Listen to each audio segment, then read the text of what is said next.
2-3 दिन लग जाते हैं एक चटाई में, और छबी जो है ना वो भी 1-2 दिन में एक तैयार होती है, एक दिन में एक तैयार होती है। और ये अपना जो हफ्ते 15 दिन में 2-3 दाने या 5-6 दाने तैयार होते हैं, हम जाके बाज़ार में दे आते हैं, जो अपना पेट गुजर करते हैं। जो पैसे कम मिलते हैं, सर्दी होती है, सीज़न ख़त्म हो जाती है, फिर काम कम हो जाता है बहुत जो ना।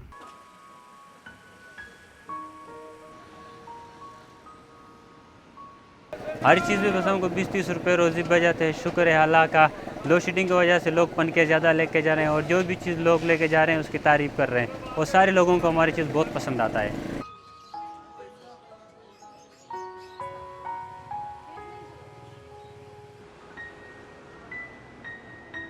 इस टाइम मैं छबी लेने आया हूँ, 40 की छबी और पखा है, क्योंकि गर्मी बहुत ज़्यादा है सखर में। और ये रोटी की छबी हम घर के लिए इस्तेमाल के लेके जाते हैं, कराची जाते हैं या इस्लामाबाद, तो ये हम उन्हें तोहफे में देते हैं, तो ये वो चीज़ बहुत पसंद करते हैं।